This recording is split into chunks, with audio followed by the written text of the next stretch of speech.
Hello student, welcome to MT study. Video को like करें, channel पर फर्स्ट टाइम विजिट कर रहे हैं तो चैनल को सब्सक्राइब करें और बेल आइकन दबाना ना भूलें, जिससे कि वीडियो की नोटिफिकेशन समय समय पर मिलती है। Hello students, welcome back to MT study classes. आज हम लोग क्लास 10th गणित 2023 मॉडल पेपर सॉल्व करने वाले हैं। 822 जेड सीरीज है। इस वीडियो में हम लोग कंप्लीट पेपर सॉल्व करने वाले हैं। इससे आपको पता चलेगा पेपर किस पैटर्न से आता है और कैसे फुल मार्क्स मिल सकते हैं। 70 आउट ऑफ 70 मार्क्स हम लोग इसमें इंक्रीज पाने वाले हैं। इसमें कुछ इंस्ट्रक्शन दिए गए हैं तो आप लोग इसको पढ़ लीजिएगा अच्छे से। आपको 3 घंटे 15 मिनट पेपर पढ़ने के लिए दिया जाता है। 70 नंबर का पूर्णांक होता है। आइए हम लोग पहले ऑब्जेक्टिव क्वेश्चंस को करते हैं। यहाँ पर दिया गया है द्विघात समीकरण 3x² - 6x + 4 = 0 का विभेदकर होगा, तो इसको हम यहीं सॉल्व कर देते हैं। देखिए यहाँ पर डिस्क्रिमिनेंट यानी विभेदकर d = b² - 4 = 0 कर देते हैं हम। तो d की वैल्यू, यहाँ पर b की वैल्यू क्या है -6, तो -6 का होल स्क्वायर कर दीजिए। -4 × a की वैल्यू आपकी 3 है और c की वैल्यू 4 है, तो 4 कर दीजिए। 6 × 6 = 36 -4 × 3 = 12 12 × 4 = 48 हो जाएगा। यानी इसकी वैल्यू हो जाएगी 8 से 6 माइनस करोगे 2, 4 से 3 माइनस करोगे 1, -12 is perfect answer. D perfect answer हो जाएगा। नेक्स्ट क्वेश्चन है आपका 3x + 2y = 6 = 0। यहाँ पर y = 0 का हल क्या होगा? यहाँ पर y की वैल्यू आप इस इक्वेशन में पुट कर दीजिए, बस आपका आंसर आ जाएगा। तो यहाँ से हम y = 0 का हल निकालते हैं। 3x, तो 3x + 2y की वैल्यू 0 रखेंगे। 0 = 6। यहाँ पर 3x = 6 हो जाएगा। x बराबर हो जाएगा 6/3 यानी 3 एकम 3, 3 दूनी 6। x की वैल्यू कितनी आ गई? 2। x की वैल्यू 2 यानी 2, 0 एज परफेक्ट एक्शन। इस तरह से अब हम लोग तीसरा क्वेश्चन सॉल्व करने वाले हैं। तीसरा क्वेश्चन है आपका, तीसरा क्वेश्चन है यदि बिंदुओं a -4, 2 b 5, 6 को जोड़ने वाले रेखाखंड का मध्य बिंदु a/8, 4 है तो a का मान ज्ञात करना है आपको। यहाँ पर कैसे वैल्यू निकालोगे आप? इसमें हम क्या करेंगे, आइए सीट पर देखते हैं। यहाँ पर ये हमारा कोई सेगमेंट है। a पॉइंट b पॉइंट दिया गया है। पहला पॉइंट आपका -4, 2 है और b पॉइंट आपका दिया गया है 5, 6 और इसका मिड पॉइंट है a/8, 4। तो मिड पॉइंट थ्योरम यहाँ पर यूज करके a की वैल्यू निकाल सकते हैं आप। ये हमारा x1 y1 हो जाएगा, ax2 y2 हो जाएगा, axy हो जाएगा। देन हम लोग क्या करेंगे, पहले मिड पॉइंट थ्योरम लगाएंगे। मध्य बिंदु का जो आपका थ्योरम मध्य बिंदु का फार्मूला होता है वो x1 + x2/2, y1 + y2/2 होता है। अब यहाँ पर x1 y1 कितना है? a/8, 4 और यहाँ पर = x1 + x2 यानी x1 x2 -4 + 5/2, y1 y2 यानी 2 + 6/2 हो जाएगा यहाँ पर, यानी a/8, 4। देन यहाँ पर -4 + 5 यानी कि हो जाएगा 1/2, 6 to 8/2। अब यहाँ पर इसका कंपेयर करा लेते हैं तो यहाँ से a/8 = कितना हो जाएगा? 1/2। इसका कंपेयर कराने की जरूरत नहीं, क्योंकि मुझे a की वैल्यू सिर्फ चाहिए। क्रॉस मल्टीप्लाई करा दीजिए। a को 2 से कराएंगे तो 2a, 8 1 जा 8। a की वैल्यू हो जाएगी 8/2, 2 1 जा 2, 2 4 जा 8। यानी a की वैल्यू आ जाएगी आपकी कितनी? 4 इज परफेक्ट आंसर। देखिए 4 है कहीं ऑप्शन में, ये B option is perfect. Third question है आपका, यदि AB 6√3 है, AC कितना है? 12 centimetre, BC 6 centimetre, angle B की वैल्यू निकालनी है। तो इसको भी हम लोग सीट पर ही करते हैं। इसका आंसर हो जाएगा आपका इस तरह से। देखिए एक आप ट्रायंगल बना लीजिए। इस तरह से एक ट्रायंगल आप बना लीजिए जिसमें बताया गया कि एंगल BC कितना दिया गया है? 6 सेंटीमीटर। तो ये हमारी लाइन ABC, जहाँ पर BC आपकी कितनी है? 6 सेंटीमीटर है और AC आपकी 12 है। AB कितनी है? 6√3 है। तो यहाँ से एंगल B की वैल्यू आपको निकालनी है। तो एंगल B की वैल्यू निकालने के लिए पहले हम लोग क्या करेंगे, यहाँ पर इसको प्रूव कर लेते हैं कि क्या ये राइट एंगल थ्योरम है, मतलब ये राइट एंगल ट्रायंगल है या नहीं है। तो यहाँ पर हम पाइथागोरस थ्योरम यूज करते हैं। According to Pythagoras theorem, Pythagoras theorem क्या कहता है? आप हाइपोटेन्यूज का स्क्वायर अगर करेंगे तो परपेंडिकुलर स्क्वायर प्लस बेस का स्क्वायर जो का सम होगा इक्वल हो जाएगा। हाइपोटेन्यूज का स्क्वायर 12 का स्क्वायर, परपेंडिकुलर का स्क्वायर कितना है? 6√3 का होल स्क्वायर प्लस बेस का 6 का होल स्क्वायर। अब इसको और सॉल्व करोगे तो 144 = 6 6 जा 36 और इंटू 3 प्लस 6 6 जा 36 हो जाएगा। इसको और सॉल्व करेंगे आप तो 3 6 जा 18, 3 3 जा 9 1 10 प्लस 36 यानी 144 = 144। दोनों इक्वल आ रहा है तो हम कह सकते हैं कि जो एंगल बी होगा यहाँ पर और राइट एंगल होगा, यानी 90 डिग्री का होगा। यानी ऑप्शन इसमें हो जाएगा आपका एज परफेक्ट ऑप्शन हो जाएगा। नेक्स्ट क्वेश्चन आपका फिफ्थ है। क्वेश्चन नंबर 5 है आपका वो बड़ी से बड़ी संख्या जो 125 और 70 से विभाजित करने पर शेषफल क्रमशः 8 और 5 प्राप्त होती है, तो वो संख्या क्या होगी। इस कंडीशन में हमें एचसीएफ निकालना होगा, और जब भी छोटी से छोटी संख्या बताएगा तो आपको एलसीएम निकालना है, बड़ी से बड़ी संख्या कहेगा तो एचसीएफ निकालना है। इस क्वेश्चन को करने से पहले हम लोग शीट पर ही करते हैं। 125 में से पहले आप क्या करेंगे, 8 माइनस करेंगे, फिर 70 में से आप 5 माइनस करेंगे। माइनस कर लीजिए, देखिए कितना आ रहा है। 125 से 8 माइनस करने पर क्या आएगा, 117 बचेगा, और यहाँ पर बच जाएगा आपका 65। आपका इसका एचसीएफ निकाल लीजिए। एचसीएफ आएगा, आप हम ऐसे निकाल देते हैं, 65 117, तो 1 जा कर दीजिए 65, 7 से 5 माइनस करेंगे 2, और 11 से 6 माइनस करेंगे 5, 52 हो गया। 52 को 65 से कर दीजिए, 52 1 जा 52, 5 से 2 3, 6 से 5 माइनस करेंगे आप तो बचेगा 1। 13 को 52 से कर दीजिए, अगेन 13 4 जा कितना होता है, 52 हो जाएगा, और ये आपका कैंसिल आउट हो जाएगा। इस तरह से जो एचसीएफ आएगा आपका वो 13 आएगा। कैलकुलेशन करने में टाइम लग रहा है, लेकिन आपको मैं फुल वीडियो दूंगा जिससे कि आपको कहीं प्रॉब्लम ना हो। 13 देखिए यहाँ पर कहीं है ऑप्शन में, 13 परफेक्ट आंसर। आपका 6 क्वेश्चन है, यदि समीकरण x² kx - c = 0 है का अदर एक मूल -2 दिया गया है, तो k की वैल्यू यहाँ पर निकालना है। तो उस कंडीशन में हम x की वैल्यू हम -2 पुट कर देंगे। आइए शीट पर हम देखते हैं इस क्वेश्चन को। क्वेश्चन नंबर 6 है आपका x² - kx + 2 kx + kx - 6 = 0। यहाँ पर x की वैल्यू -2 गिवन है आपको, चूंकि एक रूट आपको पता है, तो x की वैल्यू आप यहाँ पर क्या रख देंगे, -2 का होल स्क्वायर प्लस k, और x की वैल्यू -2 - 6 = 0। देन अब यहाँ पर हो जाएगा -2 का स्क्वायर 4 प्लस माइनस -2 के -6 = 0। 6 से 4 निकालेंगे तो -2 बचेगा, -2 के -2 = 0, तो -2 के = हो जाएगा 2। ट्रांसफर करेंगे 2, के की वैल्यू हो जाएगी 2 बटे -2 कैंसिल होकर के 1, यानी के की वैल्यू आ जाएगी -1। यही आपका आंसर हो जाएगा। देखिए सी इज परफेक्ट आंसर। जो क्वेश्चन नंबर 6 उसका सी सही होगा। अब आते हैं 7th नंबर पर। यह चतुर्भुज के विकर्ण की लंबाई 12 सेंटीमीटर और 16 सेंटीमीटर। इस चतुर्भुज की भुजा की लंबाई क्या होगी, इसको भी हम लोग शीट पर ही करते हैं। क्वेश्चन नंबर 7 को यहाँ पर एक समचतुर्भुज है, समचतुर्भुज जिसकी भुजाएं क्या होती हैं, बराबर होती हैं, ABCD। जहाँ पर आपके दो विकर्ण हैं, एक विकर्ण AD है हमारा और दूसरा विकर्ण BC है। AD मानते हैं 12 सेंटीमीटर है, तो ये विकर्ण जो होते हैं समद्विभाजित होते हैं, 6 सेंटीमीटर हो जाएगा, और ये आपका हो जाएगा जो AC है ये 12 है तो 6 हो जाएगा, और ये 16 है तो 8 हो जाएगा। अब आपको निकालना है कि इसकी एक भुजा की लंबाई बताइए। भुजा की लंबाई निकालने के लिए यहाँ पर भी ये 90 डिग्री का एंगल बनाता है, तो यहाँ पर आप पाइथागोरस यूज कर सकते हैं। इन टेक ट्रायंगल, या वो मान लेते हैं टेक ट्रायंगल कौन सा, OBD हम ले लेंगे। इस कंडीशन में हम लोग क्या करेंगे, पाइथागोरस थ्योरम यूज करेंगे। According to Pythagoras theorem, Pythagoras theorem अगर हम यहाँ लगाएंगे तो क्या मिल जाएगा आपका, BD साइड बराबर मिल जाएगा आपका 8 का स्क्वायर प्लस 6 का स्क्वायर, यानी 8 8 जा 64 प्लस 6 6 जा 36, यानी हो जाएगा 100। यानी जो BD की लंबाई होगी वो आपकी 10 हो जाएगी। BD की लंबाई कितनी हो जाएगी, 10 centimetre. 10 centimetre, option B is perfect.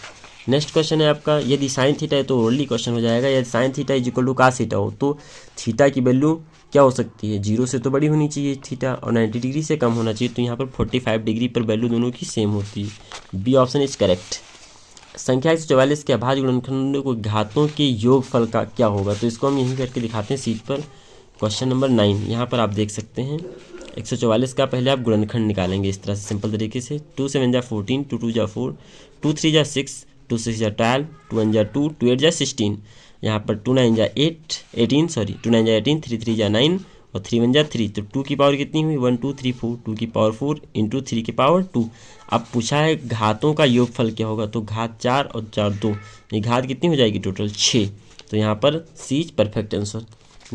Question number आपका 11 है। यहाँ पर 11 साइन 15 डिग्री और कॉस 75 डिग्री की वैल्यू क्या होगी, तो यहाँ पर आप फार्मूला लगा सकते हैं। Sine 90 minus theta is equal to क्या होता है, कॉस थीटा के इक्वल होता है, तो हम कह सकते हैं साइन 90 माइनस थीटा यानी sine 90 minus 75 degree upon cos 75 degree. Then यहाँ पर ये हो जाएगा आपका, ये आपका कितना हो जाएगा, कॉस 75 डिग्री अपॉन यहाँ पर cos 75 डिग्री कैंसिल आउट होकर के 1 आंसर हो जाएगा, यानी option A is perfect. Next answer आपका निम्नलिखित सारणी का माध्य निकालना है यहाँ पर। तो माध्य निकालने के लिए पहले हम क्या करेंगे, इसको हम लोग वर्गांतराल के रूप में सेट कर लेंगे। यहाँ से हम लोग एफ आई एक्स आई निकाल लेंगे, पहले एक्स आई निकालेंगे फिर एफ आई एक्स आई निकाल लेंगे। 0, 10 0/10 यहाँ पर मैं इसको सॉल्व कर लिया हूँ, पहले ही देख लीजिए आप लोग इस क्वेश्चन को। वर्ग अंतराल मैंने यहाँ लिख दिया। इसका माध्य निकालना है एफ आई एक्स आई, फिर यहाँ पर हम निकालेंगे F I X I. X I आप कैसे निकालेंगे, इन दोनों को आप ऐड करिए, upper limit plus lower limit. 0, 10 10 10 का हाफ 5 10 10 20 30 30 का हाफ 15, इस तरह से हम लोग इसको करते चले जाएंगे। एक्स आई निकल आएगा, एक्स आई का जो कॉमन डिफरेंस होता है वो सेम ही होता है। अब आप एफ आई एक्स आई निकाल लेते हैं, हम सिंपल तरीके से निकाल रहे हैं यहाँ पर। तो 5 5 जा 25, इसका मल्टीप्लाई 90, 25 5 जा 125, 35 3 जा 185, 45 1 जा 45। इसको मैंने पहले इसलिए कर लिया है टिक चाक टाइम बच सके और वीडियो थोड़ा शार्ट हो सके। देन यहाँ पर इसको हम F I X I sigma F I X I अगर हम ऐड करते हैं तो 390 हो जाएगा, और सेम अगर सिग्मा एफ आई ऐड करते हैं तो हो जाएगा आपका 20 के बराबर हो जाएगा, सिग्मा एफ आई 20 हो जाएगा। अब यहाँ पर फार्मूला आपका होता है sigma F I X I upon sigma F I X bar बराबर sigma F I X I upon sigma F I. यहाँ पर sigma F I X I 390 है और ये 20 है, इसको कट करेंगे तो 19.5 आंसर हो जाएगा आपका, जो कि ऑप्शन है आपका 19.5। इसमें डी ऑप्शन इज परफेक्ट। इसके बाद हम नेक्स्ट क्वेश्चन करने वाले हैं 13 में दिया गया है 3 cot theta is equal to 4। तो कॉसेक थीटा की वैल्यू आपको निकालनी है। cot थीटा, अब यहाँ से हम पहले इसको थोड़ा सॉल्व करते हैं, पेपर में सॉल्व कर लेते हैं। 3 cot थीटा, तो यहाँ cot theta is equal to हो जाएगा 4/3। अब यहाँ पर ये किसका कौन कौन सी साइन दी गई है, लंब बटे आधार, ये क्या है लंब और ये आधार है। और कॉसेक थीटा निकालने के लिए आपको क्या चाहिए, कॉसेक थीटा आपको निकालने के लिए कर्ण बटे लंब चाहिए। तो यहाँ से आपको कर्ण निकालना होगा। कर्ण कैसे निकालोगे, पहले आप एक ट्रायंगल ड्रा करेंगे, राइट एंगल ट्रायंगल ड्रा करेंगे। यहाँ पर लंब दिया गया है 4 और आधार कितना दिया गया है 3, कर्ण निकालना है। तो कर्ण बराबर क्या हो जाएगा, कर्ण बराबर होगा 4 का स्क्वायर प्लस 3 का स्क्वायर यानी 16 + 9 इज इक्वल 25, यानी आपका आंसर हो जाएगा 5 हो जाएगा, यानी आ गया 5। यानी आपका कॉसेक थीटा बराबर क्या होगा 5 बटे और लंब कितना है 3, तो 5/4 आपका परफेक्ट आंसर हो जाएगा। D is perfect answer. Next question है आपका, यदि 2 गोलों के आयतनों का अनुपात 27:64 है तो उनके पृष्ठीय क्षेत्रफल का अनुपात क्या होगा। यदि 2 गोलीय, इसको हम सीट पे ही करेंगे, आप लोग इसको देख लीजिएगा अच्छे से। जैसे हमारे पास 2 गोला है, गोले का आयतन क्या होता है, क्वेश्चन देखते रहिए आप लोग। गोले का आयतन क्या होता है, गोले का आयतन, गोले इसमें 2 गोला है तो प्रथम गोले का आयतन कितना हो जाएगा, प्रथम गोले का आयतन इज इक्वल टू हो जाएगा आपका प्रथम गोले का आयतन 27 और द्वितीय गोले का आयतन आपका हो जाएगा 64। अब यहाँ पर हम लोग प्रथम गोले का आयतन क्या होता है 4/3 πr³, इसको r1 नाम दे दो। दूसरे का 4/3 πr³, 27/64, ये 4 3 पाई कट जाएगा और यहाँ पर r³ है, यहाँ r1² है। अब यहाँ से r³ और r1³ और r2³ की वैल्यू आ गई 27/64। इसको हम सॉल्व करेंगे, r की वैल्यू निकालेंगे, r1/r2 हो जाएगा 3 3 9 27, 4 4 16 64 यानी 3/4, यानी r1/r2 का जो रेशियो होगा 3:4 हो जाएगा। देन आपको निकालना क्या है, यहाँ पर निकालना है आपको पृष्ठीय क्षेत्रफल। तो पृष्ठीय क्षेत्रफल का फार्मूला होता है 4πr1² अपॉन 4πr2²। ये पृष्ठीय क्षेत्र का अनुपात निकालने जा रहे हैं, पृष्ठीय क्षेत्रफल का अनुपात। तो ये हो जाएगा कितना होगा, ये आपको बताना है। तो 4π से 4π यहाँ कैंसिल आउट हो जाएगा। r1 का स्क्वायर आपने यहाँ निकाला है 3 और r2 की वैल्यू कितनी निकाली है 4, तो यहाँ वैल्यू रख दो, यानी r1 3 का स्क्वायर अपॉन 4 का स्क्वायर, यानी 3 3 जा 9 और 4 4 जा 16, यानी 9:16 परफेक्ट आंसर होगा। इसमें देखिए ऑप्शन में है कहीं 9:16, ये परफेक्ट आंसर। नेक्स्ट क्वेश्चन है आपका क्वेश्चन नंबर 15 में, यदि कुछ परीक्षणों के बहुलक तथा माध्य क्रमशः 45 तथा 27 दिया गया है तो मध्यिका निकाले। तो इसका फार्मूला होता है 3 माध्यक इज इक्वल टू बहुलक प्लस 2 माध्य। इस कंडीशन में हम लोग यहाँ पर जो दिया गया वो लगा देंगे। माध्यक आपको माध्यक पता करना है, यानी माध्यक को ही मध्यिका कहते हैं, माध्यक को माध्यक ही रहने दीजिए। 3 को भी हम ट्रांसफर करेंगे, डिवाइड में चला जाएगा। बहुलक दिया गया है 47 और यहाँ पर माध्य दिया गया है 2 × 27 और ये जब 3 आएगा तो डिवाइड में चला जाएगा, पूरे का डिवाइड होगा। देन माध्यक की वैल्यू आ जाएगी आपकी 45 और 27 2 कितना हो जाएगा 54 हो जाएगा बाई 3। अब इनको कट कर लेंगे हम लोग तो 549 और 549 99/3 3 3 जा 9 3 3 जा 9, यानी माध्यिका जो आपकी होगी वो 33 आ जाएगी। 33 यहाँ पर be perfect answer. Next question है आपका 16 है आपका क्वेश्चन नंबर 16 क्वेश्चन नंबर है। यदि x² - 2x + 1 = 0 के मूल होंगे, यहाँ पर मूल आपको बताना है। नेक्स्ट क्वेश्चन है आपका x² - 2x + 1 = 0 के मूल क्या होंगे। तो यहाँ पर मूल आप कैसे निकालेंगे, तो इसका ब्रेक कर लेते हैं, फैक्टराइजेशन करते हैं। x² माइनस मल्टीप्लाई करने पर क्या आना चाहिए, 1 आना चाहिए और ऐड करने पर 2 आना चाहिए। तो ऐसा नंबर हमारे पास 1 है। 1 × 1 1 1 जा 1 और 1 + 1 2, तो x + 1 = 0, तो 2 के स्थान पे 1 + 1 लिख सकते हैं। देन ब्रैकेट ओपन करेंगे तो x² 1 का x से मल्टीप्लाई कराओगे -x और इसका आ जाएगा -x + 1 = 0। देन x कॉमन ले लेंगे आप इस टर्म में तो x - 1 और यहाँ -1 कॉमन ले लेंगे तो x - 1 = 0। यहाँ पर आ जाएगा x - 1 और यहाँ पर भी होगा x - 1 = 0। यहाँ आपकी ये आंसर हो जाएगा, यानी x = -1 देन x = +1 हो जाएगा, देन x = +1। चूँकि x - 1 है यहाँ पर जब ट्रांसफर करेंगे तो x की वैल्यू 1 हो जाएगी। इस तरह से आपका 16 का आंसर कंप्लीट होता है। 16 में आपका ये सही हो जाएगा। नेक्स्ट क्वेश्चन 17 करते हैं। 17 में आपका दिया गया है 7 13 20 17 3x का समांतर माध्य 18 है, तो x की वैल्यू यहाँ पर निकालनी है। तो हम लोग नेक्स्ट पार्ट में अब करने वाले हैं इसको, नेक्स्ट शीट में करने वाले हैं। शीट क्वेश्चन नंबर 17 7 3 7 13, तो हम सभी का क्या करते हैं प्लस करते हैं। 7 13 20 + 17 + 3x = इसका समांतर माध्य कितना है 18 के बराबर है। तो यहाँ पर कितनी क्वांटिटी होगी 1 2 3 4 5 से डिवाइड कर देंगे जितनी क्वांटिटी होती है 1 2 3 4 5 और यहाँ से x की वैल्यू आसानी से आप निकाल सकते हैं। अब इसको प्लस कर लीजिए पहले आप। 13 और 7 20 20 20 और 20 40 40 10 50 7 57 57 + 3x/5 = 18। 18 के नीचे 1 मानिए, क्रॉस मल्टीप्लाई करा दीजिए तो 57 + 3x = 18 × 5। यहाँ से 3x = 18 पंचे कितना होता है 90, 18 पंचे 90 और ये 57 आएगा तो माइनस का 57 हो जाएगा। तो 3x = हो जाएगा माइनस करने पर 10 से 7 माइनस करेंगे 3 और यहाँ बचेगा 8 8 में से 5 माइनस करोगे 3 बचेगा। तो x की वैल्यू हो जाएगी 33/3 3 1 जा 3 3 1 जा 3 यानी x की वैल्यू हो जाएगी आपकी 11। इस तरह से आपका ऑप्शन सी परफेक्ट हो जाएगा। इस क्वेश्चन नंबर 17 में C option is done. Next question है आपका, एक समीकरण दिया गया है 3/x। क्वेश्चन नंबर 18 है आपका 3/x - 2x = 2/x। इसका हल करना है तो इसके नीचे हम पहले 1 मान लेते हैं। तो 3/x - 2x डिनोमिनेटर सेम करते हैं 2x × x = 2/x। देन यहाँ पर डिनोमिनेटर सभी जगह सेम हो गया है। अब हम लोग आसानी से x कॉमन ले सकते हैं। तो यहाँ पे 1/x कॉमन ले लेंगे तो बचेगा 3 - 2x² = यहाँ पर 2/x बच जाएगा। देन यहाँ से हम x से x कैंसिल कर सकते हैं तो 3 - 2x² और ये 2 ट्रांसफर करेंगे -2 = 0। यहाँ से हम क्या करेंगे 2x² माइनस कॉमन ले लेते हैं तो 2x² जो प्लस था वो माइनस हो जाएगा, जो माइनस था वो प्लस का टर्म बन जाएगा 2x² और यहाँ पर बन जाएगा 2x² और 3 शीट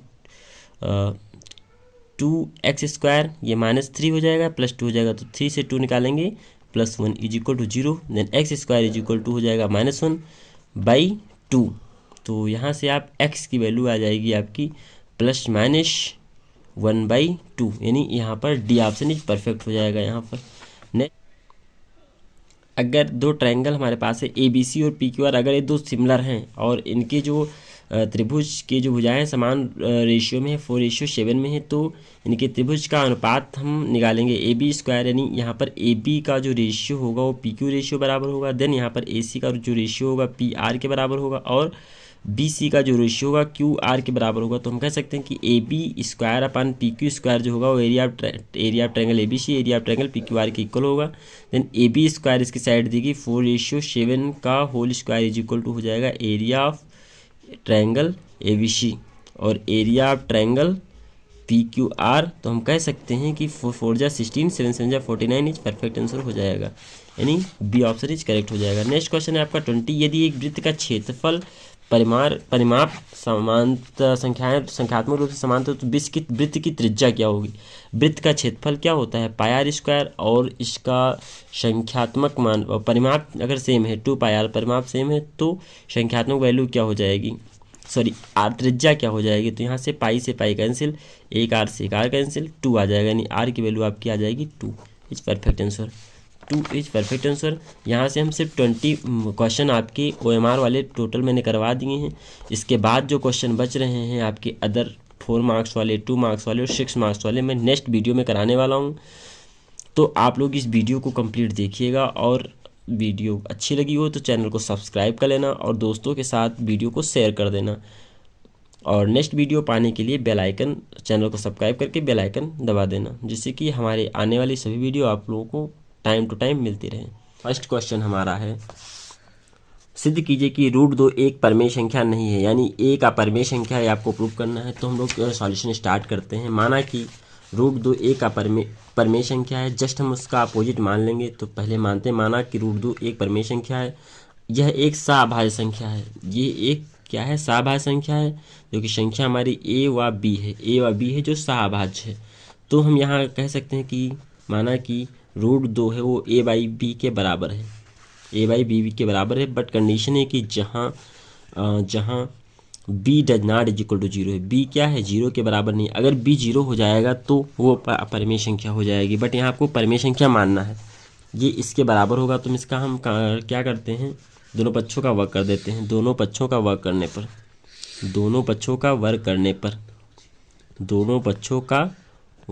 पर जब हम दोनों पक्षों का वर्क कर देंगे तो क्या हो जाएगा, √2 का whole square is equal to a²/b²। हम कह सकते हैं 2 इज इक्वल टू a²/b², या इसको हम और भी तरीके से लिख सकते हैं 2b² is equal to a²। इतना लिखा जा सकता है। इसका मतलब ये हो गया कि जो 2 है वो a² से विभाजित है, 2a² से विभाजित है, 2a² से विभाजित है। सेम चीज़ यहाँ पर अगर 2a² से विभाजित है तो 2a से विभाजित हो जाएगा, a से भी विभाजित होगा। मान लेते हैं हम लोग कि माना कि नेक्स्ट स्टेप में माना कि a बराबर जो है a बराबर 2c है, जहाँ पर c कोई पूर्णांक है, जहाँ पर c क्या है? कोई पूर्णांक है, जहाँ पर c कोई पूर्णांक है, देन हम लोग अब क्या करेंगे, a² इज इक्वल टू क्या हो जाएगा, 4c के स्क्वायर के इक्वल हो जाएगा। जहाँ पर हम a² की वैल्यू पुट कर देंगे, a² इज इक्वल टू लिख देंगे 4c², देन यहाँ पर हो जाएगा आपका a के जगह पे 4c² is equal to 2b²। अब हम लोग क्या करेंगे, यहाँ से c² की वैल्यू निकालते हैं, तो b², 2 × 2 2 2 × 4, यानी 2c² इज इक्वल टू क्या हो जाएगा, b²। अर्थात यहाँ पर भी b जो 2 है वो b² से क्या है, विभाजित है, b² से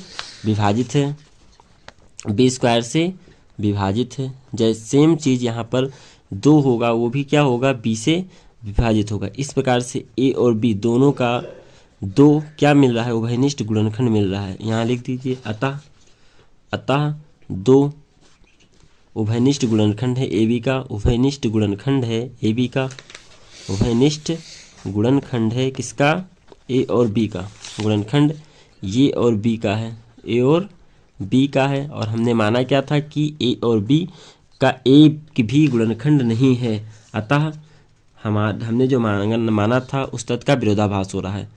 तो हम लिख सकते हैं परंतु हमारे मानने हुए तथ्य का विरोधाभास हो रहा है, हमारे मानने के तथ्य का विरोधाभास हो रहा है, मानने के तथ्य का विरोधाभास हो रहा है, तथ्य का विरोधाभास हो रहा है।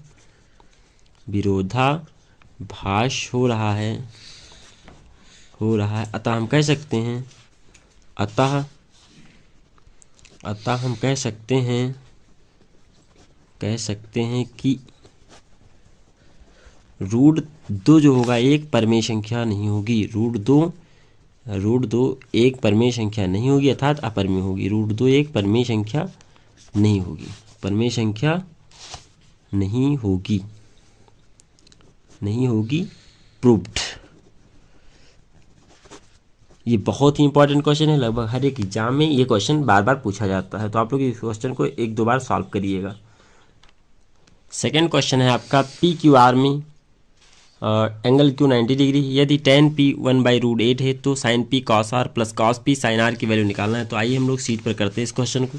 देखिए यहाँ पर एक हम राइट एंगल ट्रायंगल बनाते हैं, दूसरा क्वेश्चन है ये, एक राइट एंगल ट्रायंगल बनाते हैं हम लोग। राइट एंगल ट्रायंगल इस तरह से बना रहे हैं, PQR जहाँ पर एंगल Q 90 डिग्री, तो ये एंगल Q 90 डिग्री हो जाता है। यहाँ पर tan P की वैल्यू कितनी है, 1/√8, तो यहाँ लिख दीजिए tan P = दिया गया आपके पास 1/√8। देन tan की वैल्यू क्या होती है, लंब/आधार, मतलब कि यहाँ पर 1 लंब है और आधार क्या है हमारा, लंब कितना है, 1 है, आधार √3 है। तो यहाँ से हम कर्ण निकालेंगे, चूँकि मुझे चाहिए sin P और cos P। तो यहाँ से कर्ण साइड मुझे पता नहीं है, तो हाइपोटेनियस साइड निकालते हैं। हाइपोटेनियस का स्क्वायर = क्या हो जाएगा, परपेंडिकुलर स्क्वायर प्लस लंब का स्क्वायर, ABC, PQR नाम दे देते हैं PQR। देन हम लोग हाइपोटेनियस का स्क्वायर = हो जाएगा P का स्क्वायर परपेंडिकुलर स्क्वायर यानी 1 का स्क्वायर प्लस √3 का होल स्क्वायर। देन यहाँ पर हो जाएगा H स्क्वायर = 1 + 3 यानी कि 4 के बराबर। तो यहाँ H की वैल्यू आ जाएगी 2, हाइपोटेनियस की वैल्यू 2 आ जाएगी। अब यहाँ पर हम पहले sin P की वैल्यू निकालते हैं। sin P = क्या हो जाएगा, यहाँ पर P के सामने की भुजा क्या हो जाएगी, लंब होगी, और जो बचेगी वो कर्ण हो जाएगी, नहीं ये लंब बनेगी और ये कर्ण बनेगी। जब हम P के अकॉर्डिंग वैल्यू निकालेंगे तब sin P, तो यहाँ पर लंब/कर्ण होता है, लंब/कर्ण, तो लंब क्या बनेगा हमारा, √3 लंब हो जाएगा और कर्ण कितना बनेगा, 2, sin P हो गया। अब यहाँ पर हम लोग cos R निकाल लेते हैं, cos P भी निकाल लेते हैं। cos P बराबर क्या हो जाएगा, P के सामने की भुजा लंब, और आपको चाहिए आधार/कर्ण, आधार क्या है हमारा, आधार बनेगा हमारा 1 और कर्ण क्या बनेगा, 2। सेम चीज़ यहाँ पर हम लोग किसका निकालते हैं, सेम वैल्यू। अब क्वेश्चन में sin P cos R की वैल्यू निकालते हैं पहले हम लोग। cos R की वैल्यू क्या हो जाएगी, इसके सामने की भुजा लंब, और ये जो बच जाएगी वो आधार हो जाएगी। तो यहाँ पर cos R की वैल्यू, आधार क्या है यहाँ पर, आधार बनेगा √3 और 2, और फिर sin R की वैल्यू चाहिए, R के सामने की भुजा लंब, तो लंब कितना है, 1/√3। अब हम लोग सबकी वैल्यू अब निकल गई है, अब सबकी वैल्यू हम लोग पुट कर देंगे क्वेश्चंस में। क्वेश्चन हमारा क्या था, sin P cos R plus cos P और sin R, इतनी ही वैल्यू निकालनी है। तो हम सबकी वैल्यू पुट करेंगे। sin P की वैल्यू हमारी क्या आई है, sin P की वैल्यू आई थी √3/2, आप लोग कॉपी में नोट करते रहिएगा। cos R की वैल्यू है √3/2, तो √3/2 लिख दिए, प्लस cos P की वैल्यू कितनी है हमारी, cos P की वैल्यू 1/2 है, और sin R की वैल्यू कितनी है, 1/√3 है, सॉरी sin R की वैल्यू 2 ही होगा, 1/2 हो जाएगा। अब इसको सॉल्व करेंगे तो 3 को 3 से मल्टीप्लाई कराएंगे 3/4, और यहाँ प्लस 1/4, तो 3 1 मिला करके 4/4, इसको कट कर देंगे तो 1 आंसर हो जाएगा, 1 इज आंसर, परफेक्ट आंसर आ जाएगा। नेक्स्ट क्वेश्चन, तीसरा क्वेश्चन है आपका, द्विघात समीकरण 4x² + 3x + 5 = 0 के मूल ज्ञात कीजिए। तो यहाँ डायरेक्ट इक्वेशन बन नहीं रहा है, तो हम लोग क्या करेंगे, इसको श्रीधराचार्य फार्मूले से सॉल्व कर लेंगे।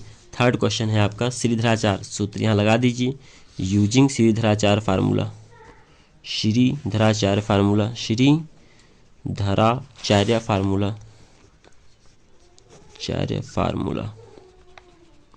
क्या होता है, -b ± √b² - 4ac /2a, x की वैल्यू हो जाएगी यहाँ पर। तो यहाँ पर हम लोग फर्स्ट ऑफ ऑल क्या करेंगे, वैल्यू कंपेयर करा लेंगे जो हमारे पास इक्वेशन दी गई है। द्विघात समीकरण के मानक रूप से तुलना करने पर। द्विघात समीकरण क्या होता है हमारा, X square plus B X plus C बराबर 0 से तुलना करने पर, बराबर 0 से तुलना करने पर अगर हम तुलना करेंगे तो क्या आ जाएगा, ए की वैल्यू आएगी आपकी, ए की वैल्यू कितनी हो जाएगी 4, बी की वैल्यू हो जाएगी 3 और सी की वैल्यू 5। अब फार्मूला पर पुट कर दीजिए, माइनस बी मतलब -3 हो जाएगा यहाँ, plus minus over root B square means 3 का स्क्वायर माइनस 4 इंटू ए की वैल्यू 4, सी की वैल्यू 5 बाई 2a, एक्स की वैल्यू आ गई यहाँ पर 2, ए की वैल्यू कितनी है 2 इंटू 4 लिख दीजिए। देन यहाँ एक्स की वैल्यू आ जाएगी आपकी -3 प्लस माइनस ओवर रूट 3 3 जा 9 माइनस 4 4 जा 80, 4 4 जा 16, 16 5 जा 80। देन यहाँ पर 4 2 जा 8 हो जाएगा। अब x की वैल्यू आ जाएगी आपकी यहाँ पर -3 प्लस माइनस इसको माइनस कर लीजिए, 80 से अगर 9 माइनस करेंगे तो आंसर आ जाएगा आपका 71/8। यही आपका आंसर होगा। यानी x की वैल्यू प्लस लेने पर, प्लस चिन्ह लेने पर, अगर प्लस चिन्ह लेंगे आप, दो वैल्यू आती है हमेशा, प्लस चिन्ह लेंगे, यहाँ पे -3 प्लस ओवर रूट -71/8 और माइनस चिन्ह लेने पर अगर माइनस चिन्ह लेंगे आप तो -3 -71/8, यही आपका आंसर हो जाएगा। नेक्स्ट क्वेश्चन देखते हैं। इस क्वेश्चन पेपर का 4th क्वेश्चन हमारा है, ये भी आपका इंपॉर्टेंट क्वेश्चन। इसमें दिया गया है कि बिंदु, यहाँ पर आप देख सकते हैं, बिंदु a 2 - 2 और b 3, 7 को जोड़ने वाले रेखाखंड की लंबाई ज्ञात कीजिए। तो पहले हम क्या करेंगे, यहाँ पर हम एक लाइन सेगमेंट ड्रॉ करेंगे, a पॉइंट b पॉइंट। पहला पॉइंट हमारा क्या है 2, -2 और b पॉइंट हमारा है 3, 7 को जोड़ने वाले रेखाखंड की लंबाई बताना। यानी आपको डिस्टेंस फार्मूला यूज करके वैल्यू निकालनी पड़ेगी। डिस्टेंस फार्मूला बराबर x1 - x2 का whole square plus y1 - y2 का होल स्क्वायर। देन हम लोग यहाँ पर क्या करेंगे, वैल्यू पुट कर दीजिए, x1 y1 और ये हो जाएगा आपका x2 y2। तो x1 कितना है 2, x1 2, x2 कितना है -3 का होल स्क्वायर प्लस y1 कितना है -2, y2 कितना है 7 होल स्क्वायर। देन यहाँ पर वैल्यू इसको निकालते हैं और सॉल्व करते हैं। 3 से 2 माइनस करेंगे तो -1 का whole square plus -7 plus -2 is equal to -9 का होल स्क्वायर। और इसको अच्छे से सॉल्व करेंगे तो ये 1 हो जाएगा और ये हो जाएगा 9 9 जा 81, यानी कुल मिलाकर के आ जाएगा आपका √90 डिग्री। यही आपका आंसर हो जाएगा। क्वेश्चन नंबर 5 सॉल्व करते हैं। नेक्स्ट क्वेश्चन है हमारा क्वेश्चन नंबर 5वां है, यदि व्यास 1 सेंटीमीटर वाली 8 सेंटीमीटर लंबी तांबे के छड़ को पिघलाकर एक समान मोटाई वाली 18 सेंटीमीटर लंबी एक छड़ के रूप में पुनः ढाला जाता है तो छड़ की मोटाई याद कीजिए। इस क्वेश्चन को हम शीट पे सॉल्व कर रहे हैं। देखिए आप लोग ध्यान से इस क्वेश्चन को। हमारे पास 2 छड़ है, एक छड़ है इस तरह से कोई एक छड़ है, ठीक है, एक छड़ इस तरह से जिसकी मोटाई आपको गिवन है। मोटाई 1 सेंटीमीटर का व्यास की मोटाई दिया गया है और 8 सेंटीमीटर इसकी लेंथ है, 8 सेंटीमीटर लेंथ है। इसी को पिघला करके एक दूसरी छड़ बनाई जाती है, जिसका मुझे मोटाई पता करना है और इसकी जो लेंथ है वो 18 सेंटीमीटर की हो जाती है। तो आपको बताना है कि इस सेकंड वाले जो हम पिघलाकर बनाते हैं इसका मोटाई क्या होगा। तो ये वास्तव में दोनों क्या हैं, एक बेलन है। तो इन दोनों बेलनों का अगर हम आयतन इक्वल दिखा दें, क्योंकि जब भी कोई सामान से हम मेल्ट करके दूसरा सामान बनाते हैं तो दोनों की जो वॉल्यूम होती है वो इक्वल्स होती है, वॉल्यूम घटती बढ़ती नहीं है।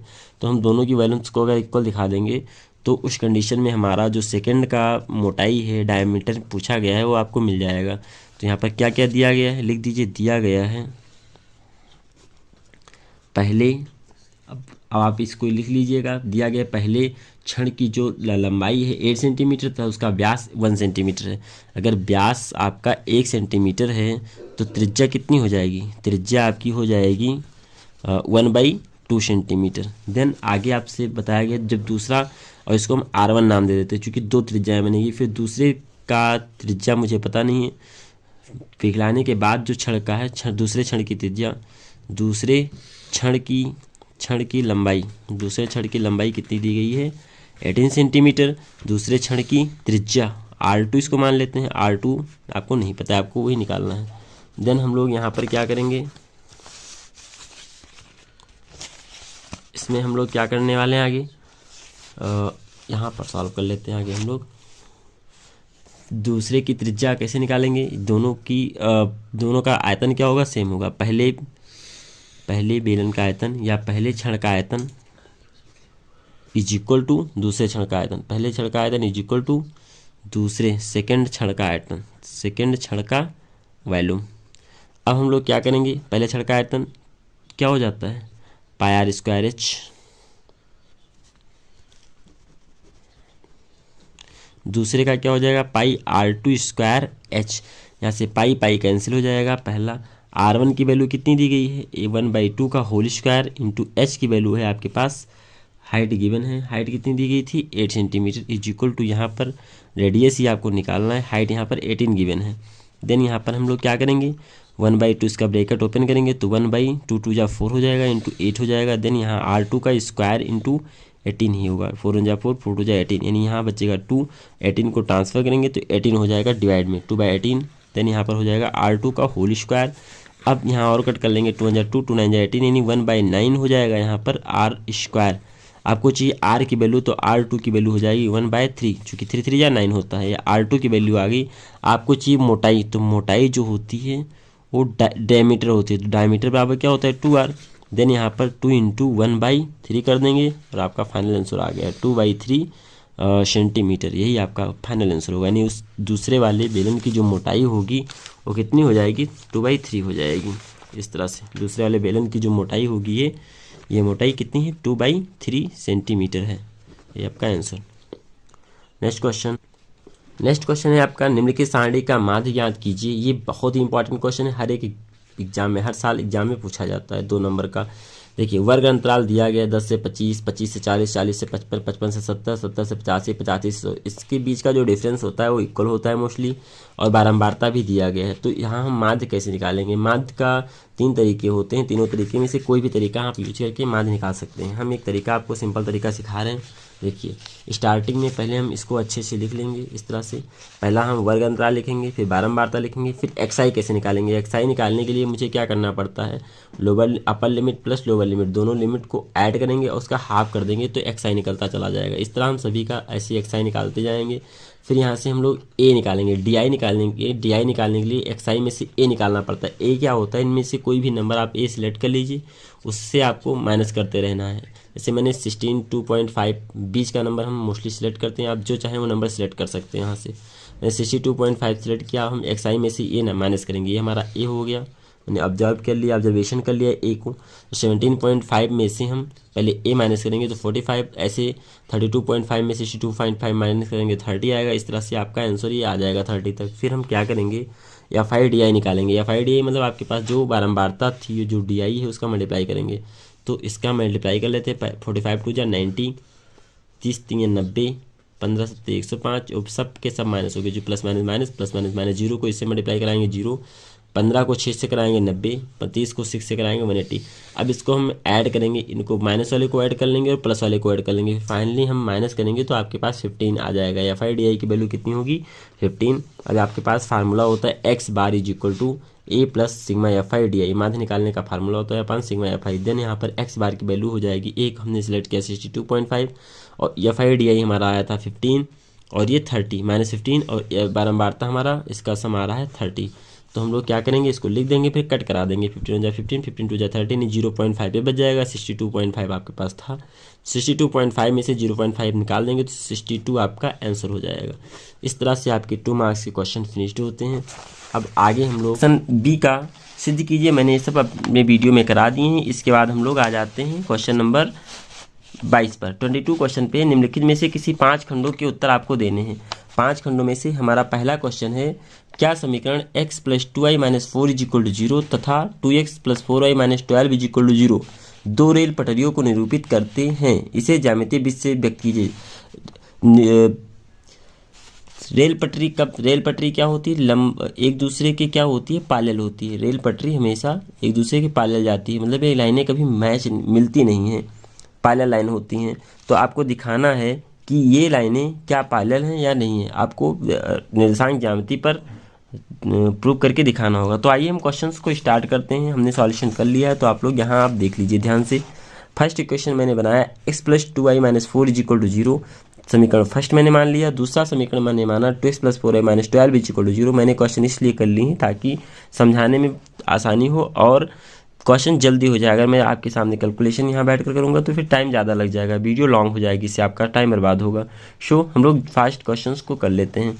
समीकरण फर्स्ट में हम लोग क्या करेंगे, x + 2y - 4 = 0 इक्वेशन फर्स्ट को लेंगे। देन यहाँ पर x को यहीं पर रोक लेंगे और 4 को हम ट्रांसफर करेंगे तो 4 आएगा प्लस में हो जाएगा, 2y आएगा माइनस का 2y हो जाएगा। इसके बाद हम लोग y का मान रखेंगे। y का मान यहाँ पर ये y का मान हम लोग अपने अकॉर्डिंग पुट करेंगे जिससे कि हम निर्देशांक ज्यामिति में निर्देशांक ड्रॉ कर सकें।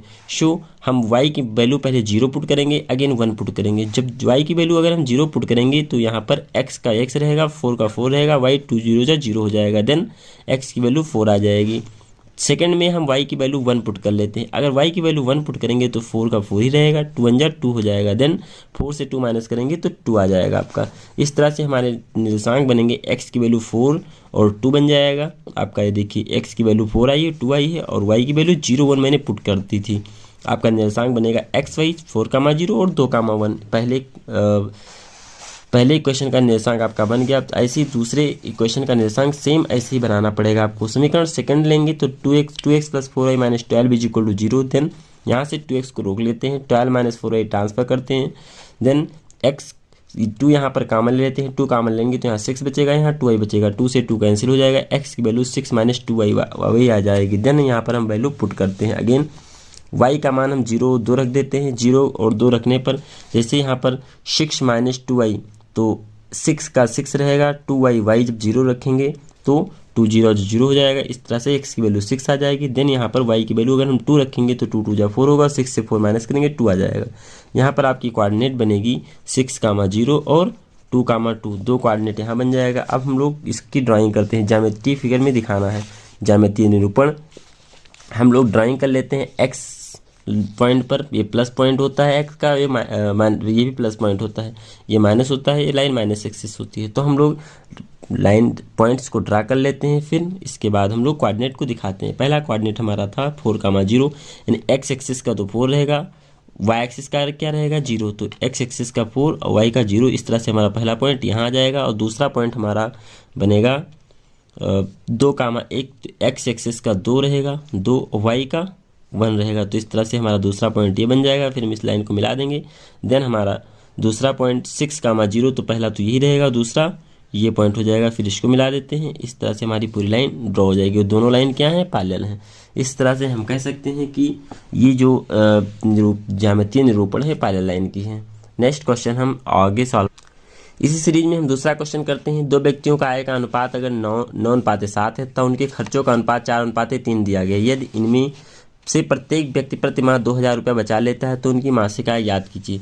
तो हम लोग पहले हम क्या मानेंगे कि इसका सॉल्यूशन है, माना कि दोनों व्यक्तियों की मासिक आय क्रमशः 9x और 7x रुपीज़ है तथा उनकी दोनों व्यक्तियों का जो खर्चा है वो 4y और 3y है। तो प्रश्नानुसार खर्चा आय बराबर क्या होता है, आप लोग जानते होंगे। आय बराबर क्या होता है, बचत प्लस खर्चा, बचत प्लस खर्चा होता है। देन 9x - 4y यानी टोटल आय में से, और टोटल आय में से अगर हम खर्चा निकाल देंगे तो क्या बचेगा, बचत बच जाएगी, ठीक है। और बचा ले रहा है आपको गिवन है।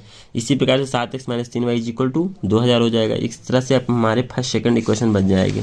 अब यहाँ से हम समीकरण फर्स्ट से x की वैल्यू निकाल लेते हैं। 9x = 2000 4y को ट्रांसफर करेंगे प्लस 4y हो जाएगा। देन x की वैल्यू हो जाएगी 2000 + 4y / 9। इसको मानते हैं क्वेश्चन नंबर 3। अब हम लोग क्या करेंगे, इस समीकरण सेकंड में x का मान रख देंगे। हाँ, एक चीज़ यहाँ पर याद रखना रहेगा, जिससे वैल्यू निकालेंगे उसमें वैल्यू रखेंगे नहीं हम x की वैल्यू। तो यहाँ से x की वैल्यू निकाल लें तो इसमें x का मान नहीं रखना है आपको, हम सेकंड में x का मान रख सकते हैं। देन मैंने यहाँ पर सेकंड में x का मान रख दिया। तो यहाँ पर 7x का मान 2000 + 4y / 9 - 3y = 2000 हो गया। देन यहाँ पर हम लोग क्या करेंगे, इसको मल्टीप्लाई करा देंगे। 7 2 14,000, 7 चौक 28y / 9। यहाँ पर 3 से मल्टीप्लाई कराएंगे चूँकि ज्योमेट्री भी सेम करना पड़ेगा। 27y / 9 हो जाएगा बराबर 2001। अब हम लोग क्या करेंगे आगे इक्वेशन में, 14000 + 28y - 27y / 9 बराबर 2000/1। अब यहाँ पर क्या करेंगे हम लोग, 14000 का 14000 रहेगा, 28y में से 27y निकलेगा तो y सिर्फ बचेगा, एक y लिखते नहीं, ओनली y बचेगा। और 2000 को 9 से मल्टीप्लाई करा देंगे तो 18000 हो जाएगा। यहाँ से y की वैल्यू हम आसानी से निकाल सकते हैं, y बराबर 18000 माइनस 14000, y की वैल्यू आ जाएगी 4000। y की वैल्यू जब 4000 आ गई तो y का मान हम समीकरण नंबर 3 में रख देंगे, जो हमारा यहाँ पर हमने निकाला था समीकरण नंबर था। इस समीकरण 3 में जब हम y की वैल्यू रख देंगे तो यहाँ पर x की वैल्यू 2000 प्लस 4 गुणे 4000 बाई 9 हो जाएगा। देन यहाँ से हम x की वैल्यू आसानी से निकाल सकते हैं, 2000 प्लस 16000 यानी 18000 बटे 9, 9 से कट कर देंगे, 9 एकम 9, 9 दूनी 18 और 2 जीरो से 2 जीरो लग जाएंगे, यानी 2000 यहाँ पर वैल्यू आ जाएगी। यानी x की वैल्यू कितनी आ गई 2000। और हमारी जो बचत है वो 9x थी, पहले व्यक्ति दूसरे व्यक्ति की 7x थी, तो 9x मतलब 9 गुणे 2000 यानी 18000 और दूसरे व्यक्ति 7 गुणे 2000 यानी कि 14000 बचत हो जाएगी। इस तरह से आपका ये सॉल्यूशन हो जाएगा। ये क्वेश्चन बहुत ही इंपॉर्टेंट है, कई बार पेपर में पूछा गया है। ये भी 2023 का यूपी बोर्ड का ही पेपर है, यूपी बोर्ड में ही पूछा गया है, तो आप इस क्वेश्चन को एक बार अगेन सॉल्व करिएगा। सो हम थर्ड क्वेश्चन स्टार्ट करने वाले हैं आगे। तीसरा क्वेश्चन हमारा है, सिद्ध कीजिए कि बिंदु 3,2 माइनस 2,3 2,3 एक समकोण त्रिभुज के शीर्ष। समकोण त्रिभुज के शीर्ष कब होंगे, जैसे यहाँ पर आप लोग देख लीजिए, ये हमारा एक समकोण त्रिभुज है। समकोण त्रिभुज पाइथागोरस थ्योरम में हम लोगों ने पढ़ा है, पाइथागोरस थ्योरम में हमने पढ़ा है कि जो कर्ण भुजा होती है, इसकी कर्ण भुजा का स्क्वायर जो होता है वो लंब भुजा के स्क्वायर तथा आधार की भुजा के स्क्वायर के बराबर होता है। अगर हम ये चीज़ ले आते हैं इनसे तो हम कह सकते हैं कि जो ये त्रिभुज है वो समकोण होगा। तो आइए हम इसका सॉल्यूशन स्टार्ट करते हैं अपने शीट पर। तो आप लोग शीट को ध्यान से देखिए, जैसे कि हमने यहाँ पर बना लिया है, यहाँ पर देख लीजिए ABC हमारे 3 शीर्ष हैं त्रिभुज के। डिस्टेंस फार्मूला से हम सबका डिस्टेंस निकालते हैं, पहले AB का डिस्टेंस निकालेंगे, BC का और AC का, फिर कंपेयर करा लेंगे। फिर अगर ये पाइथागोरस थ्योरम फॉलो करेगा तो हम कह सकते हैं कि ये समकोण त्रिभुज होगा। तो आइए AB का डिस्टेंस निकालते हैं। ज्योमेट्री सूत्र से डिस्टेंस का फार्मूला होता है x1 माइनस x2 का whole square plus y1 minus y2 का whole square. Then x1 minus x2 का होल स्क्वायर, पहला वाला x1 y1 होता है, ये हो जाएगा x2 y2। तो 3 माइनस प्लस 2 का होल स्क्वायर, यहाँ पर 2 minus minus plus 3 minus minus plus 3 हो जाएगा, 3 का होल स्क्वायर। इस तरह से 25 प्लस 25 यानी 50। इसको सॉल्व करेंगे 707 हो जाएगा। आगे हम सॉल्व करते हैं, BC की वैल्यू भी ऐसे निकालते हैं, BC -2 प्लस 2 का माइनस 2 का होल स्क्वायर माइनस 3 का होल स्क्वायर। इसको सॉल्व करेंगे तो 52 आ जाएगा, अप्रॉक्सीमेट में 7.21 आंसर आएगा। AC की वैल्यू ऐसे सॉल्व करेंगे तो आ जाएगा √2 यानी 1.41। इस तरह से अगर हम इसको देखते हैं तो BC स्क्वायर जो होगा वो AB square plus AC square के बराबर हो जाएगा। अतः हम कह सकते हैं कि एंगल A जो है वो 90 डिग्री है। अतः हमारा जो त्रिभुज होगा ABC एक समकोण होगा। और जो शीर्ष हमारे दिए गए हैं ABC 3,2 माइनस 2,-3 2,3, ये जो शीर्ष हमारे हैं वो समकोण त्रिभुज के शीर्ष हैं। आइए हम लोग नेक्स्ट क्वेश्चन की ओर फॉरवर्ड करते हैं, नेक्स्ट क्वेश्चन की ओर बढ़ते हैं आगे। नेक्स्ट क्वेश्चन नंबर 4 की ओर, क्वेश्चन नंबर 4 की ओर आगे बढ़ते हैं। ये सभी क्वेश्चन 4 मार्क्स के ही पूछे जाएंगे, जितने भी हम इस वीडियो में करा रहे हैं वो सभी क्वेश्चन बहुत ही इंपॉर्टेंट हैं। तो आप लोग वीडियो को लास्ट तक देखते रहिए। चैनल पर फर्स्ट टाइम विजिट करें तो चैनल को सब्सक्राइब कर लीजिए।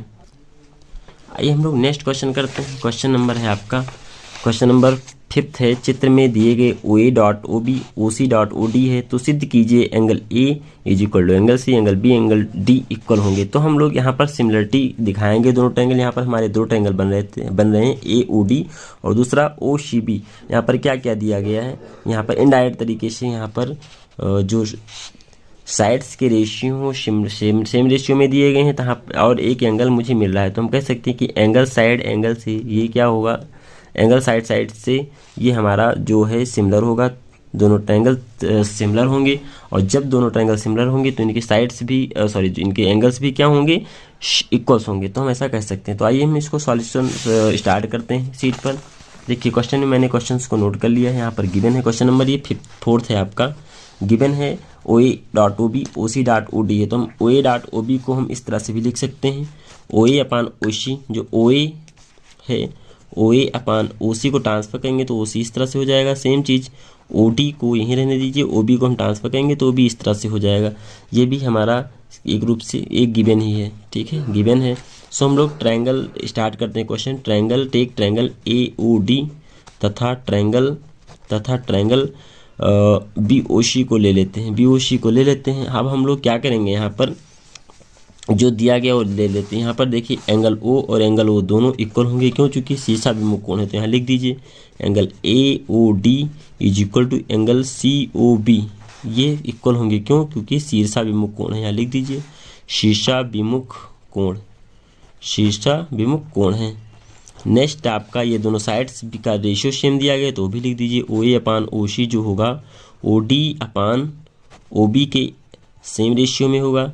चूँकि ये आपको गिवन है तो गिवन लिख दीजिए। देन हम लोग क्या करेंगे आगे, अतः हम सीधा सीधा कह सकते हैं कि अगर ये दो तीन चीज़ें मिल जा रही हैं तो ये दोनों ट्रायंगल सिमिलर होंगे। अगर ट्रायंगल सिमिलर होंगे तो हम कह सकते हैं कि इनके एंगल्स आर एंगल्स इक्वल होंगे। तो ये राइट करते हैं angle triangle, triangle A O D similar होगा ट्रायंगल बी ओ सी के किससे, साइड एंगल साइड से होगा। तो हम कह सकते हैं कि एंगल ए जो हमें प्रूव करना था एंगल ए एंगल सी के इक्वल होगा, मतलब एंगल ए जो होगा वो एंगल सी के इक्वल होगा और एंगल बी जो होगा एंगल डी के इक्वल होगा, एंगल बी डी के होगा इक्वल। यहाँ लिख दीजिए एंगल बी होगा एंगल डी के इक्वल होगा, प्रूव्ड लिख दीजिए। बस आपका एक क्वेश्चन कंप्लीट हुआ।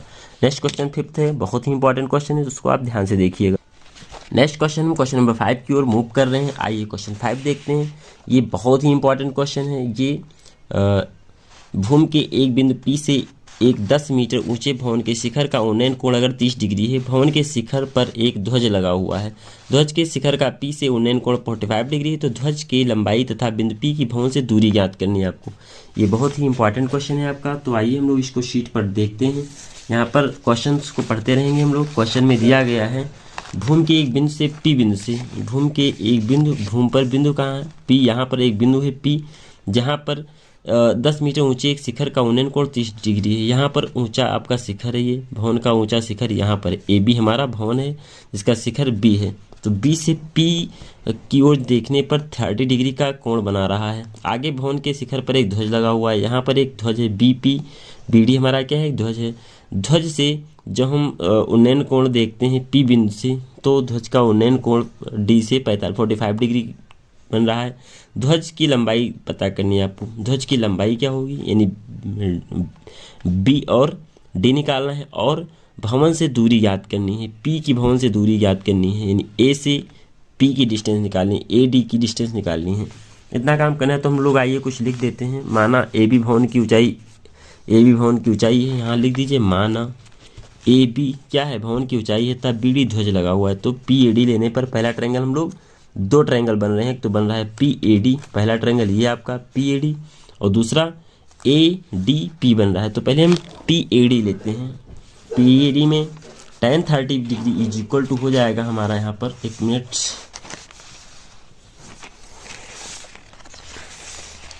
tan 30 इज इक्वल टू हो जाएगा, tan 30 इज इक्वल टू होगा A B upon A P, यानी लंब बटे आधार A B upon A P, जहाँ पर tan 30 की वैल्यू 1/√3 होती है और ए बी की वैल्यू आपकी 10 गिवन है और ए पी की वैल्यू नहीं पता है, तो ए पी को ए पी ही रहने दीजिए क्योंकि भवन की ऊंचाई 10 मीटर दिया गया है। देन हम लोग यहाँ पर क्या करेंगे, 1/√3 क्लास मल्टीप्लाई कराएंगे तो ए पी की वैल्यू आ जाएगी 10√3, तब पी से भवन की जो दूरी होगी 10√3 मीटर हो जाएगी, यानी 17.32 मीटर हो जाएगा। √3 की वैल्यू हम पुट कर देंगे चूँकि उसमें क्वेश्चन में दिया गया होता है। नेक्स्ट क्वेश्चन हम लोग नेक्स्ट स्टेप में हम लोग ट्रायंगल पी ए डी लेंगे, बड़ा वाला ट्रायंगल लेंगे जिसमें हमारा ध्वज की बात की गई। तो tan 45 degree A P upon A D upon A P हो जाएगा। tan 45 की वैल्यू 1 के बराबर होती है। Then 10 + x is equal to 10√3 हो जाएगा। देन यहाँ पर 1 is equal to 10 + x upon 10√3। अगर हम इसको ट्रांसफर करेंगे, क्रॉस मल्टीप्लाई कराएंगे तो x की वैल्यू आ जाएगी 10√3 - 1। इसको थोड़ा आप सिंप्लीफाई कर लीजिएगा, यहाँ पर कर ही देते हैं, यहाँ पर थोड़ा सिंप्लीफाई कर देते हैं, ध्यान से देखिएगा। देन 10√3 को 1 से मल्टीप्लाई कराएंगे तो 10√3 इज इक्वल टू आपका हो जाएगा 10 + x।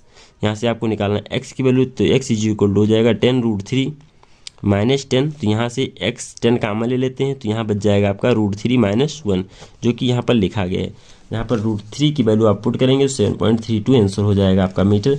अतः ध्वज की जो लंबाई थी हमारी BD थी और ध्वज की लंबाई BD कितनी है, 7.32 मीटर। यही आपका आंसर हो जाएगा, परफेक्ट। अब हम नेक्स्ट क्वेश्चन नंबर 6 की ओर मूव करते हैं। 6 क्वेश्चन हमारे लिए बहुत ही इंपॉर्टेंट क्वेश्चन है, वो स्टैटिक्स का क्वेश्चन है, सो बहुत ही ज़्यादा इंपॉर्टेंट है। सो आप लोग 6 क्वेश्चन को बहुत ध्यान से देखिएगा। क्वेश्चन नंबर 6 है आपका, यदि निम्नलिखित आंकड़ों का माध्यक दिया गया है 525 तथा बारंबारताओं का योगफल 100 दिया गया है, तो आपको बताना है कि इसमें तो एक्स और वाई की वैल्यू आपको निकालनी है। यहाँ पर वर्ग अंतराल बारंबारता दी गई है। तो आइए हम लोग शीट पर इस क्वेश्चन को सॉल्व करते हैं। तो यहाँ पर मैंने शीट बना ली है। वर्ग अंतराल यहाँ पर दिखा है, बारंबारता यहाँ पर संचयी बारंबारता दिखा दिया है। हम लोग इसकी संचयी बारंबारता निकालेंगे कैसे, देखिए 2 का तो 2 ही रहेगा। यहाँ पर 5 संचयी बारंबारता निकालेंगे, हम नेक्स्ट वैल्यू को ऐड करते चले जाते हैं। 2 5 7, next 7 plus x, 7 plus x, 7x plus x plus 12, 12 7 19 plus x, 19 17 36 plus x, 36 20 56 plus x, 56 और वाई तो 56 plus x plus y, 56 plus 9 65 plus x plus y, 65 plus 7 72 plus x plus y, और ये 74 plus x plus y, 76x plus y. यहाँ पर h हम लोग कैसे निकालेंगे, h की वैल्यू, n की वैल्यू हमारी 100 गिवन है, h की वैल्यू 100 गिवन है। h की वैल्यू क्या होती है, upper limit minus lower limit, 100 minus 0 करेंगे तो 100 आपका आंसर हो जाएगा। देन यहाँ पर 76x प्लस वाई बराबर क्या दिया गया है, 100 दिया गया है। 76 प्लस एक्स प्लस वाई यानी टोटल n की जो वैल्यू है वो 100 के बराबर है। तो हम कह सकते हैं x plus y is equal to 24, चूँकि 76 को जब ट्रांसफर करेंगे 100 से माइनस करेंगे तो 24 बचेगा। और आप ध्यान से देखिए, ये भी माध्य की भी इसका दिया गया है 525, तो जो 525 है वो 500 600 के बीच में आएगा। तो हमारी माध्यिका वर्ग ये हमारी सिलेक्ट हो जाएगी। तो जो प्रथम पद होगा यल वो हमारा 500 है, लोअर लिमिट 500 हो जाएगी। जो स्मॉल एफ बनेगा वो 20 बनेगा, और जो शेप बनेगा उसके जस्ट ऊपर वाला, तालिका के ऊपर वाला होता है, यानी 36 प्लस एक्स बन जाएगा। तो आइए हम लोग इस क्वेश्चन को अब सॉल्व करते हैं फार्मूला लगा करके। माध्य का फार्मूला होता है L plus n/2 minus CF one F into H होता है फार्मूला। तो यहाँ पर L की वैल्यू 525 है, L की value 500 plus 50 minus 36 plus x upon 20 into 100। अब यहाँ पर हम 525 500 को ट्रांसफर करेंगे तो माइनस 500 हो जाएगा, is equal to 14 minus x into 5 बचेगा। चूँकि माइनस करने पर अब हम लोग क्या करेंगे, इसको कट कर देंगे, 0 से 0, 2 1 कम 2, 2 पंचे 10, ठीक है। अब यहाँ पर आपका बचेगा 25, 525 में से 500 निकालेंगे 25 बचेगा, और यहाँ बचेगा 70 माइनस 5x, 14 पंचे 70, और यहाँ 5x बच जाएगा। अब हम ट्रांसफर कर देंगे 70 को, तो 70 माइनस 25 45 बचेगा। देन यहाँ पर x की वैल्यू 9 आ जाएगी, चूँकि x की वैल्यू 45/5, 5 पंजा 5, 5 9 जा 45, यानी x की वैल्यू कितनी आ जाएगी, 9 हो जाएगी। Then x plus y is equal 24, जैसा कि क्वेश्चन फर्स्ट में मैंने स्टार्टिंग में देखा था, x plus y is equal 24। यहाँ से x की वैल्यू 9 आई है, तो हम यहाँ से y की वैल्यू निकाल सकते हैं, y is equal 24। Then y is equal 24 minus 9 को ट्रांसफर करेंगे, माइनस हो जाएगा -9, यहाँ पर y की वैल्यू आ जाएगी 15। इस तरह से आपकी लॉन्ग क्वेश्चन में 4 मार्क्स के जितने क्वेश्चन थे मैंने सभी सॉल्व कर लिए हैं। हम लोग नेक्स्ट पेपर में अब हम लोग सॉल्व करेंगे क्वेश्चन नंबर 23, जो कि बहुत ही इंपॉर्टेंट है, 6 नंबर का क्वेश्चन है। इसके बाद 23, 24 और 25 3 क्वेश्चन हम नेक्स्ट पेज में सॉल्व करेंगे। एक शंकु का छिन्नक, तो छिन्नक हमारे सिलेबस से हट गया, तो हम छिन्नक वाले क्वेश्चन को नहीं करेंगे। इसके बाद हमारा सेकेंड क्वेश्चन है, एक 4 सेंटीमीटर त्रिज्या वाले वृत्त के त्रिज्य खंड का क्षेत्रफल ज्ञात कीजिए, जिसका कोण 30 डिग्री है। साथ ही यहाँ पर संगत दीर्घ त्रिज्य खंड का भी क्षेत्रफल आपको निकालना है। तो इस क्वेश्चन को सॉल्व करते हैं। यहाँ पर दिया क्या क्या दिया गया है वो हम देख लेते हैं। पहले यहाँ पर क्वेश्चन को सॉल्व करने से पहले क्वेश्चन नंबर 23, यहाँ पर आपको गिवन है, क्या गिवन है, एक हमारा सर्कल है इस तरह से, ओके। सर्कल में ये रेडियस है, ये आपकी रेडियस हो गई, और इसको मान लेते हैं वो, ये नाम हो गया ABC। देन यहाँ पर हम लोगों को निकालना है त्रिज्यखंड का क्षेत्रफल। तो ये तो हमारा बन जाएगा एक त्रिज्यखंड, यहाँ पर एंगल दिया गया है 30 डिग्री, और यहाँ पर त्रिज्या दी गई 4 सेंटीमीटर और 4 सेंटीमीटर। अब हम लोग क्या करेंगे, इसका पहले क्षेत्रफल निकालेंगे। इस इतने पार्ट का हम लोग पहले क्षेत्रफल निकाल लेंगे। इसका क्षेत्रफल निकालने के लिए क्या करना पड़ेगा, देखिए त्रिज्यखंड का क्षेत्रफल फार्मूला होता है आपका, त्रिज्यखंड का क्षेत्रफल बराबर होता है theta upon 360 into pi r square. क्या होता है, theta into 360 into pi r square. Then हम लोग यहाँ पर क्या करने वाले हैं, थीटा की वैल्यू गिवन है, थीटा की वैल्यू 30 डिग्री है, अपॉन 360 डिग्री इंटू पाई की वैल्यू 22/7, आर स्क्वायर, आर की वैल्यू 4 इंटू 4 हो जाएगी। कट कर लेते हैं, 0 से 0 कट जाएगा, 3 1 जा 3, 3 1 जा 3, 3 2 जा 6, 2 6 जा 12, और यहाँ 2 1 जा 2, 2 1 जा 2, अगेन 2 से कट करेंगे, 2 3 जा 6, 2 2 जा 4। अब हमारे पास जो बचेगा उसको नोट कर लेंगे, 11 इंटू 2 इंटू 4, यहाँ 6 3 जा 18, 3 इंटू 7 बच रहा है, यहाँ पर 3 इंटू 7। अब इसको हम सिंप्लीफाई करेंगे, आएगा 11 इंटू 2 इंटू 4 और 3 इंटू 7 बच जाएगा। देन यहाँ पर आपका बचेगा 88/21 सेंटीमीटर स्क्वायर। ये आपका आ जाएगा त्रिज्यखंड का क्षेत्रफल। लेकिन मुझे निकालना है दीर्घ त्रिज्यखंड का क्षेत्रफल। तो दीर्घ त्रिज्यखंड का क्षेत्रफल क्या हो जाएगा?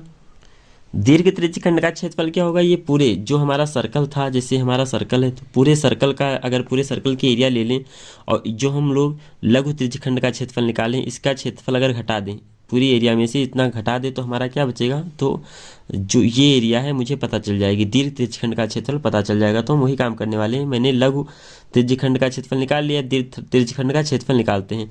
तो पहले हम क्या करेंगे, एरिया सर्कल की एरिया पाई आर स्क्वायर में से अगर हम 88/21 माइनस कर देंगे तो हमारा क्या आ जाएगा? दीर्घ त्रिज्यखंड का क्षेत्रफल आ जाएगा। तो पाई को हम पाई रहने देते हैं, 22/7 आर स्क्वायर। आर की वैल्यू कितनी है? 4 इंटू 4 कर दीजिए माइनस 88/21। देन हम लोग क्या करेंगे, यहाँ पर इसको आप मल्टीप्लाई कर लीजिए, मल्टीप्लाई कीजिए, आगे आ जाएगा आपका 352/7 माइनस 88/21। अब यहाँ पर हम लोग डिनोमिनेटर सेम करेंगे स्टार्टिंग में, आगे हम लोग इसको कट करेंगे, 352/7 माइनस 88/21 इसको कट करेंगे तो आ जाएगा 50.28 और इसको कट करेंगे तो आ जाएगा 4.1। अब सिंपली हम इसको माइनस करते हैं तो यहाँ से इसको हम 0 कर लेते हैं। 8 से 0 माइनस करेंगे तो 8 आ जाएगा, 2 से 1 माइनस करेंगे 1 और यहाँ पर आ जाएगा आपका 0 को 4 से माइनस करेंगे तो 10 से 4 माइनस करेंगे 6, यहाँ बच जाएगा 46.18 आपका सेंटीमीटर स्क्वायर आंसर हो जाएगा। ये हो गया आपका दीर्घ त्रिज्यखंड का क्षेत्रफल। दीर्घ त्रिज्यखंड का क्षेत्रफल ये हमेशा ये 6 मार्क्स का क्वेश्चन है, 6 नंबर में क्वेश्चन पूछा जाता है, बहुत ही इंपॉर्टेंट है यूपी बोर्ड की दृष्टि से। का फुल पेपर एनालिसिस हो गया है। आप लोग को ये वीडियो कैसा लगा आप लोग कमेंट करके बताइए, और अगर वीडियो आपको अच्छा लगा हो तो लाइक करें, चैनल को सब्सक्राइब करें, बेल आइकन दबाना ना भूलें जिससे कि आने वाली सभी नोटिफिकेशन आपको मिलती रहे। Thank you.